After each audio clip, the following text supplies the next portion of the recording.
Alors ce matin, je voudrais commencer une nouvelle série sur la parole de Dieu. Et nous allons étudier ensemble l'évangile de Marc. On va donc commencer cette série de prédications. Et on pourrait se dire, alors, tu vas commencer une série sur les évangiles, pourquoi ne pas commencer par le premier évangile, hein? Pourquoi ne pas commencer par Matthieu? Pourquoi est-ce qu'on va directement au deuxième? À votre avis, pourquoi est-ce je commence avec l'évangile de Marc? Est-ce que vous avez une idée? Il y a beaucoup de choses qui sont déjà écrites dans Matthieu. Pardon? La généalogie est déjà écrite dans Matthieu. La généalogie est écrite dans Matthieu, oui, mais ce n'est pas la raison.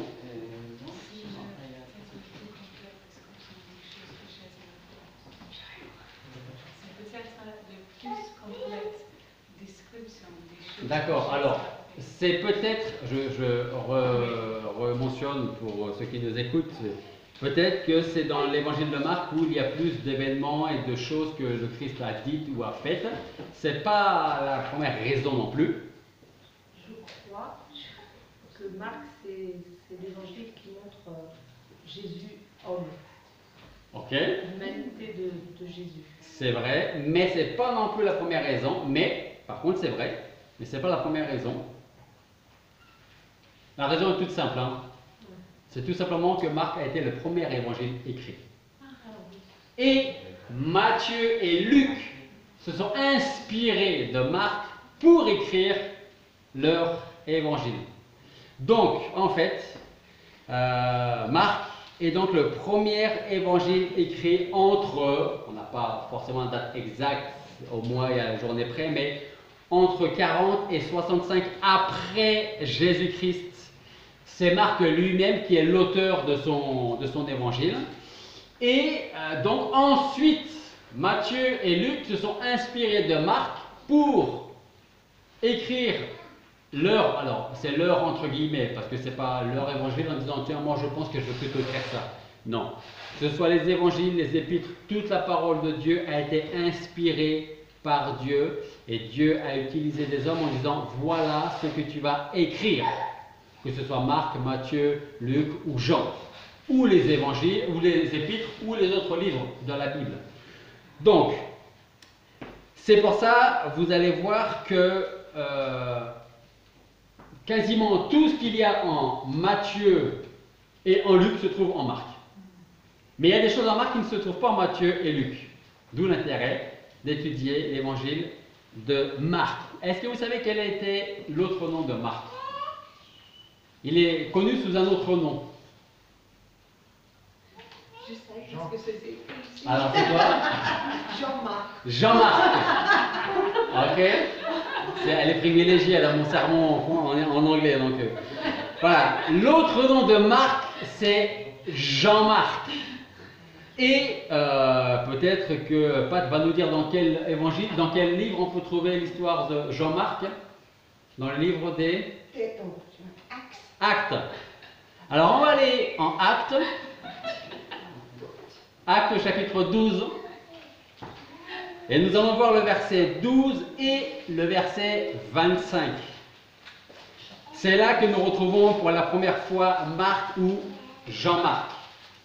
Actes chapitre 12, versets 12 et 25. Alors avant de lire ces deux versets, je vais juste vous dire que pour ce matin, ce sera surtout une introduction au livre de Marc.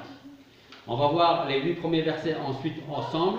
Et après, Dieu voulant, à partir de la semaine prochaine, on va étudier beaucoup plus en profondeur et en détail l'évangile. Donc c'est surtout une introduction ce matin. Actes chapitre 12, verset 12 et ensuite verset 25. Et s'étant reconnu, c'est Pierre, vous pourrez voir le contexte un peu plus haut, il alla dans la maison de Marie, mère de Jean, surnommé Marc, où plusieurs personnes étaient assemblées et priaient. Verset 25, et Barnabas et Saul, après s'être acquittés de leur ministère, s'en retournèrent de Jérusalem, ayant pris avec eux Jean, surnommé Marc. Voilà. Donc, Marc ou Jean-Marc, c'est la même personne. Donc, comme je vous le disais, l'évangile de Marc fut le premier écrit. Et ensuite, pour écrire leur évangile, Matthieu et Luc se sont appuyés donc sur celui de Marc. C'est la raison pour laquelle plusieurs parties de Matthieu et de Luc se retrouvent dans l'évangile de Marc. Alors maintenant, on peut se poser la question de savoir pourquoi Marc a-t-il écrit l'évangile de Marc? Alors, la première raison, c'est que Dieu lui a dit, tu vas écrire, alors je ne sais pas, je ne pense pas que Dieu a utilisé le terme d'évangile, mais Dieu lui a dit, tu vas écrire ceci. C'est devenu l'évangile de Marc. Dans vos Bibles, souvent vous voyez au début du chapitre, évangile selon Marc. Ça arrive aussi, ça peut arriver, c'est écrit dans la mienne, évangile selon Saint Marc. Donc, c'est pas, vous le savez, mais je me répète, que ce soit Marc, Matthieu, Luc ou Jean ou les autres auteurs de la parole de Dieu, ils ne se sont pas assis autour d'une chaise en se disant, bon, qu'est-ce que je vais pouvoir écrire aujourd'hui? Voilà ce qui me vient à l'esprit, hop, et j'écris. Non, c'est inspiré, c'est poussé par l'Esprit de Dieu que chaque auteur de chaque livre que l'on retrouve dans la Bible ont été inspirés par Dieu pour écrire. Donc, on pourrait dire que la première raison de savoir pourquoi Marc a écrit Marc, c'est parce que c'est ce que Dieu voulait. Autre chose, Marc, de la part de Dieu, voulait mettre par écrit la bonne nouvelle de l'Évangile.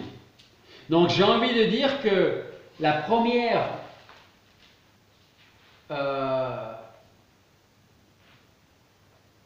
fois où on parle de bonne nouvelle de l'Évangile, c'est dans l'Évangile de Marc. Marc va annoncer la bonne nouvelle. Et la bonne nouvelle de l'Évangile, c'est que Christ est venu, Christ est mort pour nos péchés, Christ est ressuscité et Christ va revenir. Et souvent ce que je dis, c'est que dans la bonne nouvelle, il y a aussi une mauvaise nouvelle. Parce que la bonne nouvelle de l'Évangile, c'est de dire tous, sans exception, sont pécheurs et séparés de Dieu. Ça fait partie de l'Évangile. On ne peut pas enlever ça de l'Évangile. L'Évangile, en fait, ne commence pas par dire Christ est venu donner sa vie. Non, l'Évangile commence en disant nous sommes perdus. Vous êtes condamnables et vous êtes condamnés. Vous ne méritez rien. Ça, c'est le début de l'Évangile. La suite de l'Évangile, c'est mais Dieu a eu assez d'amour pour son peuple. Matthieu 1, 21. Tu lui donneras le nom de Jésus, car c'est lui qui doit sauver son peuple de ses péchés, pour donner son Fils pour nous à cause de nos péchés. Et ça, c'est la bonne nouvelle de l'Évangile. Donc, on revient à Marc. On lit en Marc chapitre 1, verset 1. Nous lisons « Commencement de l'Évangile de Jésus-Christ, Fils de Dieu. » Commencement. Alors ça me fait penser au premier mot qu'on retrouve en Genèse 1.1, au commencement. Et là, en Marc 1.1, nous lisons commencement, ou, si vous préférez, au commencement de l'évangile de Jésus-Christ, Fils de Dieu. Donc, Marc nous annonce la bonne nouvelle de l'évangile. Mais plus encore, l'évangile de Marc fait plus que raconter la vie du Seigneur. L'évangile annonce la bonne nouvelle de Jésus en affirmant que, en Marc, nous allons voir qui est Jésus. Nous allons voir pourquoi il est venu et pourquoi il est mort. Alors, on pourrait le dire, il est venu parce que Dieu avait un plan pour sauver son peuple. Pourquoi il est venu pour ce plan, pourquoi il est mort, pour nous racheter. Et on pourrait terminer en disant, voilà, ça c'est l'évangile de Marc. Okay? Mais on va aller plus loin que ça. On va rentrer en détail de ces 3 points durant toute l'étude du livre de Marc. Vous verrez, avec le temps, qu'en fait on peut séparer en 2 le livre de Marc. Chapitre 1 au chapitre 8 et du chapitre 9 au chapitre 16. Okay? Mais ça, vous inquiétez pas, on reviendra plus en détail, Dieu voulant, la semaine prochaine. Okay? Donc, on va garder à l'esprit ces 3 points. Qui est Jésus? Pourquoi il est venu? Pourquoi il est mort? Et en gardant ces 3 points à l'esprit, nous allons comprendre mieux les différents passages par lesquels Marc nous parle du Seigneur Jésus-Christ. Nous allons découvrir également quel est le but premier de l'évangile de Marc. Alors je vous pose la question avant de vous donner la réponse. Est-ce que vous savez quel est le but premier de l'évangile de Marc?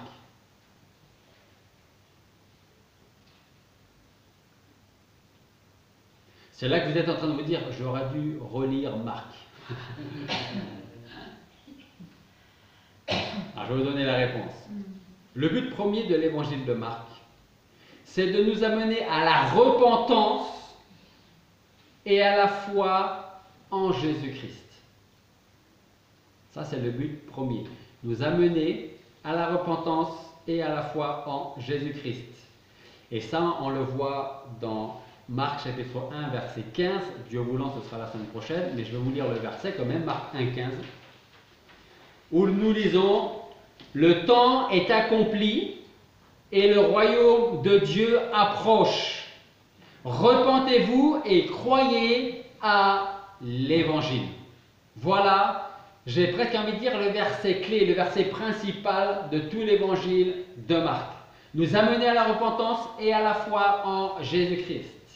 Ensuite, à travers les différents récits de Marc, nous allons nous poser quelques questions. Voici ces questions. Alors, ou vous prenez les notes, ou vous inquiétez pas, je vous les redonnerai. Pourquoi Marc nous raconte-t-il telle ou telle histoire? Et quelle est sa place dans l'évangile? Pourquoi Marc nous parle de ce point précis et pourquoi à ce moment-là, dans ce lieu-là, de l'évangile? Ça, c'est la première question. La seconde. Que nous apprennent les paroles de Marc sur Jésus? Qui est-il et pourquoi est-il venu? Troisième question. Comment les paroles de Marc peuvent-elles nous aider à placer notre foi en Jésus-Christ? Alors, si on fait un petit rapprochement avec l'étude qu'on a faite de Deutéronome, si vous vous souvenez, alors vous n'allez peut-être pas vous souvenir de tout, mais une des toutes premières questions que je vous ai posées quand on a commencé l'étude du Deutéronome, c'était pourquoi lire un livre aussi vieux? Qu'est-ce que le Deutéronome va-t-il m'apporter? Qu'est-ce que je vais retenir du Deutéronome? Et vous voyez qu'en étudiant précisément un livre, on voit que ce qui est écrit dans le Deutéronome, ce n'est pas seulement pour ce qui se passait à l'époque pour Israël dans le désert, en Égypte ou en Canaan. On a pu tirer tellement de leçons du livre du Deutéronome. Donc on peut se poser cette même question avec l'évangile de Marc. Qu'est-ce que Marc va m'apporter? Qu'est-ce que je vais retenir? Qu'est-ce que je vais pouvoir mettre en pratique dans ma vie de tous les jours? Alors nous allons lire les 15 premiers versets pour avoir le contexte et nous nous arrêterons ensuite avec les 8 premiers versets. Donc Marc chapitre 1, versets 1 à 15. Commencement de l'évangile de Jésus-Christ, Fils de Dieu. Conformément à ce qui avait été écrit dans les prophètes, voici, j'envoie mon messager devant ta face qui préparera le chemin devant toi. Voix de celui qui crie dans le désert, préparez le chemin du Seigneur, aplanissez ses sentiers. Jean baptisait dans le désert et prêchait le baptême de repentance pour la rémission des péchés.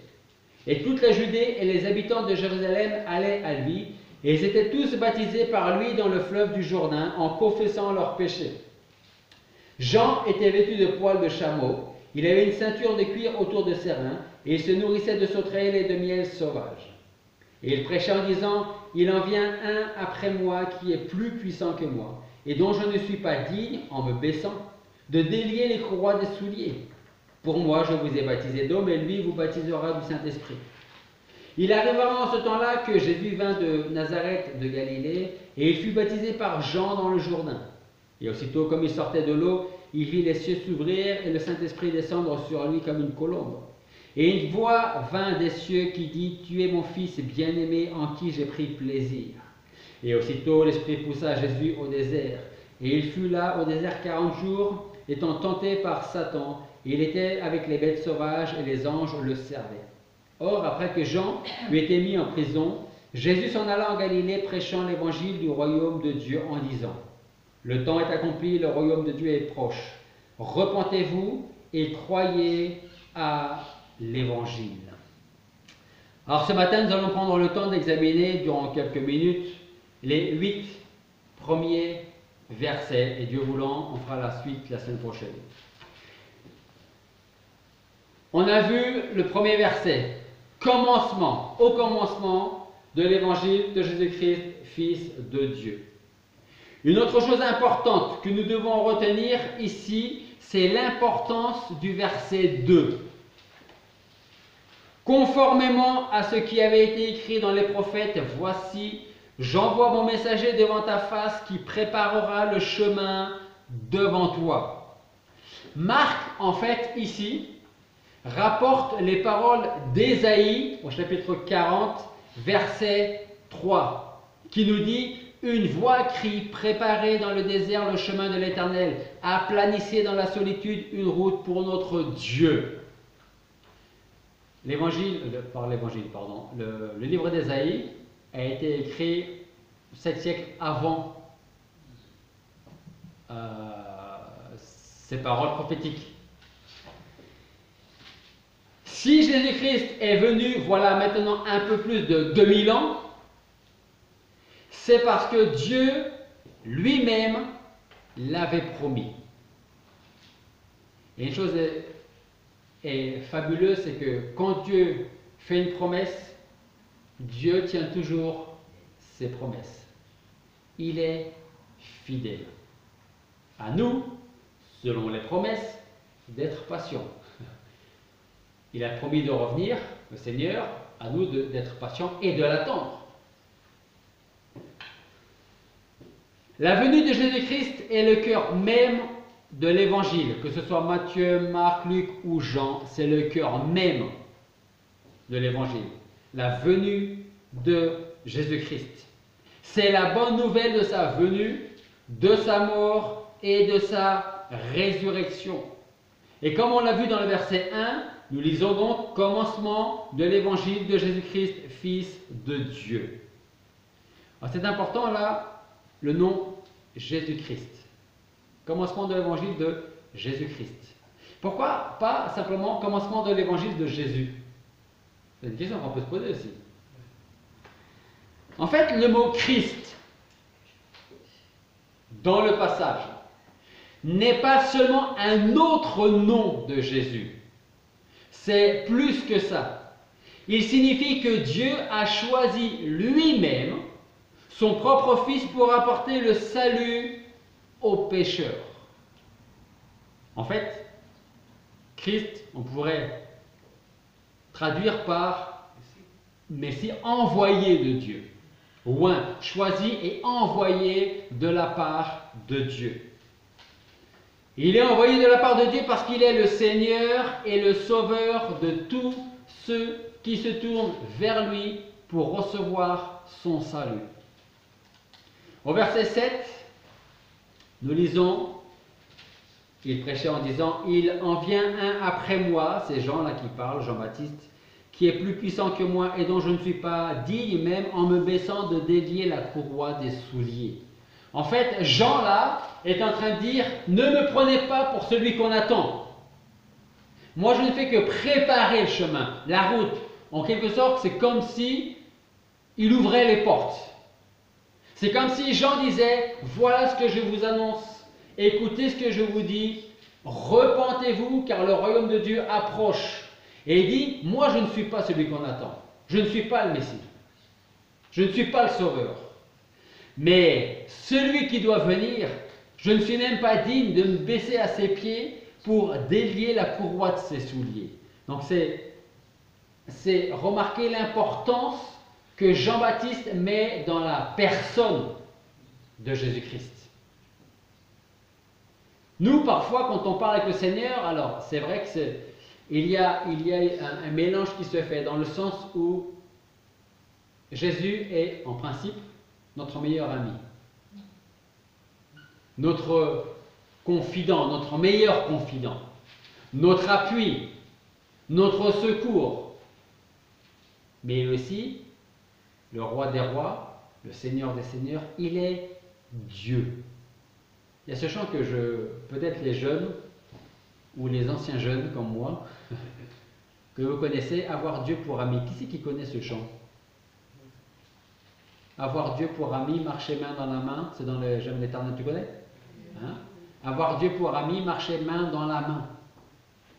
Alors c'est vrai que quand on s'approche de Jésus-Christ, quand on s'approche de Dieu, on peut s'approcher de lui comme notre Père, comme notre ami, sans oublier qu'il est aussi notre Dieu. Et Jean là dit, moi je ne suis même pas dit, même pas de toucher même son soulier. Donc Jean s'efface et dit, à la limite, écoutez-moi, mais ça suffit. Écoutez celui qui va venir après. Jean a commencé donc à annoncer la bonne nouvelle de l'évangile et nous lisons verset 4, Jean baptisait dans le désert et prêchait le baptême de repentance pour la rémission des péchés. Qui a eu le privilège de devoir annoncer une bonne nouvelle?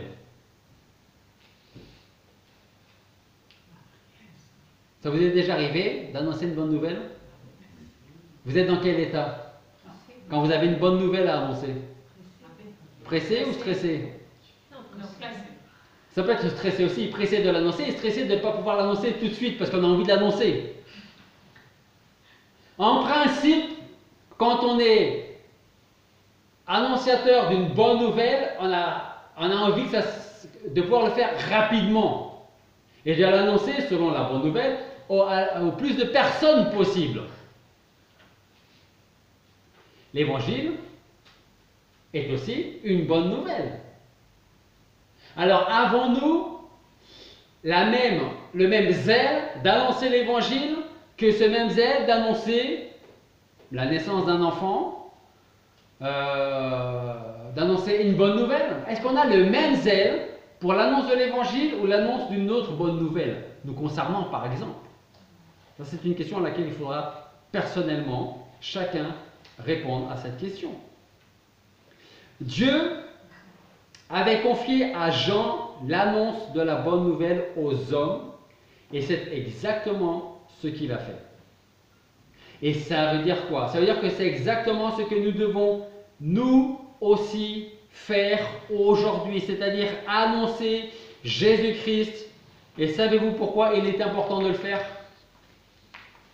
Parce que beaucoup de personnes ne voient pas l'intérêt de croire en Dieu ou de croire en Jésus. Certaines personnes sont prêtes à croire que Jésus est venu, mais pour ces personnes, la venue de Christ ne change rien à leur vie. Et est-ce que vous savez pourquoi? Avant de répondre à la question, je vais vous dire que ce pourquoi, peut-être, et malheureusement, souvent est un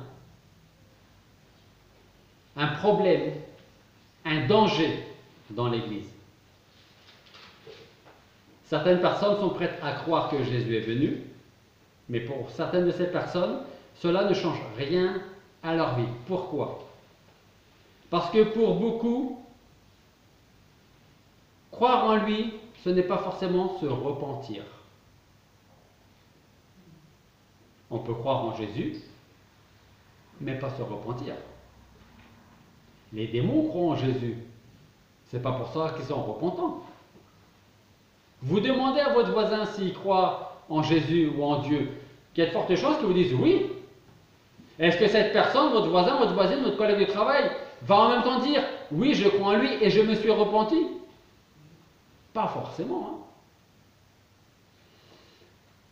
Que prêchait Jean dans le désert? On le voit au verset 15, sur lequel on va revenir la semaine prochaine du Boulan. Verset 15, le temps est accompli, le royaume de Dieu approche, repentez-vous et croyez à l'évangile. En effet, se repentir, ça veut dire quoi? Parce que je vous disais tout à l'heure, ça peut être un danger grave dans l'Église, dans la vie de celui qui se dit chrétien ou dans la vie de celui qui pense être chrétien et qui pourtant ne l'est pas. Pourquoi? Ça veut dire quoi se repentir?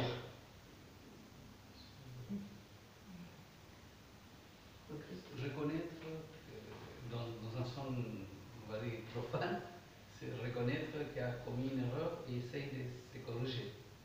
D'accord? Donc Ouais. la repentance, dans le sens de l'évangile, c'est accepter que nous sommes des pécheurs et que Jésus nous pardonne. Et de certaine manière, on accepte ça, mais en même temps, on dit, on se fait une sorte de mea culpa en disant pourquoi D'accord. on fait ça. Donc c'est reconnaître que nous sommes pécheurs et de venir au Seigneur pour être sauvés. Oui, c'est D'accord. ça. J'ai entendu un mot, je ne veux pas savoir qui c'est, qui justement, il est là le très grave problème. Regretter. Si pour vous la repentance c'est le regret, repensez votre salut. Parce que la repentance, ce n'est absolument pas le regret. Absolument pas. Repentance, c'est je marche vers le chemin de l'enfer. Parce que je suis pécheur. Et quand j'entends la bonne nouvelle de l'évangile qui me dit tu es pécheur et tu marches sur le chemin large et spacieux, mais tu peux être pardonné de tes péchés si tu reconnais tes péchés, que tu fais demi-tour et que tu ailles vers le Seigneur. La repentance, c'est j'allais par là et maintenant je vais par là. C'est pas regretter. Donc, autrement dit, c'est faire un tour. Faire un tour 180 degrés. à 180 degrés et non pas à 360 degrés. Hein. Non, C'est faire un demi-tour à 180 degrés. Se repentir, c'est faire demi-tour, c'est refuser. Et écoutez bien ce que je vais retenir, j'ai presque fini. Vous voyez, c'était pas long ce matin. Mais c'est important cette introduction pour comprendre le reste de l'évangile. Donc, première chose, si pour vous la repentance c'est le regret, repensez à votre salut. Hein. C'est un conseil que je vous donne. Hein. Premier point, fondamental. Deuxième point, se repentir signifie faire demi-tour. C'est refuser de continuer à vivre dans le péché. Vous avez compris ça? Je ne suis pas en train de dire que quand on est repentant, on ne va plus jamais commettre de péché. C'est pas ce que je dis. Parce que ça, c'est quand on sera au ciel, ça. Parce que malheureusement, notre nature profonde est toujours là, et de temps en temps, elle sort de sa profondeur et on tombe dans le péché. Donc malheureusement, on peut tomber encore dans le péché. Et malheureusement, on va tomber dans le péché. Mais se repentir, c'est refuser de continuer à vivre dans le péché quand on sait que la chose qu'on fait, qu'on vit, que l'on dit, que l'on expérimente est un péché. C'est ça, la repentance. Alors, qui est Jésus? C'est le Fils de Dieu. D'ailleurs, les pharisiens, les juifs lui disaient, tu te prends pour Dieu. Tu dis être Dieu. Pour eux, c'était suffisant pour le lapider. Hein. Voilà. C'était suffisant pour le mettre à mort. Hein.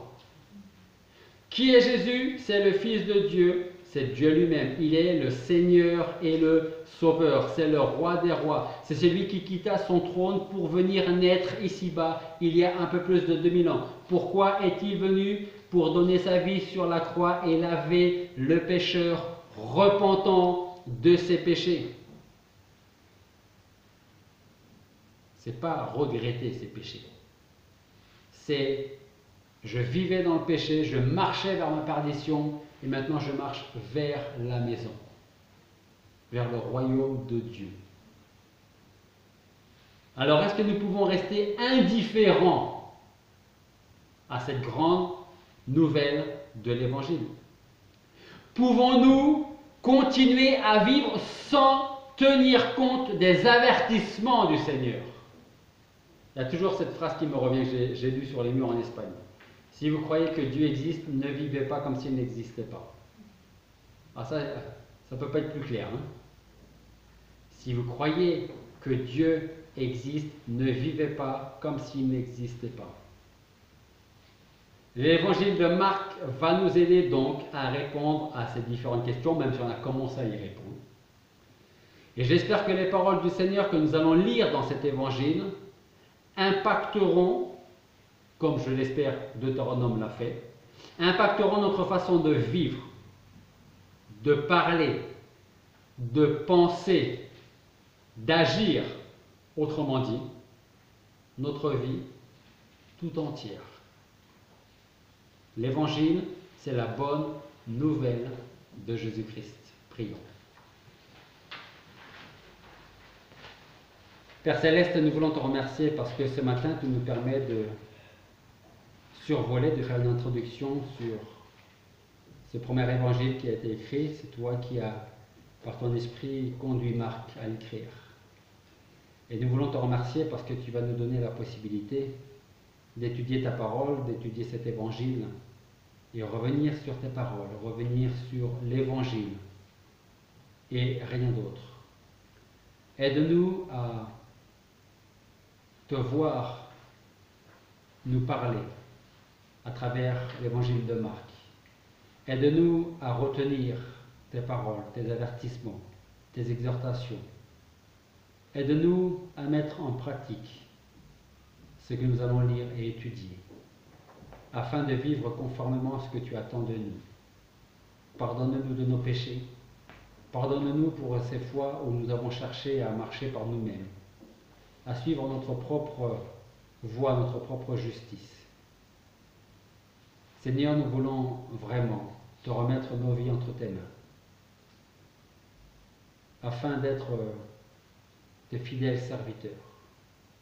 Sois avec chaque personne ici présente dans leur vie, avec chaque personne qui va regarder, qui va écouter cette prédication sur Internet.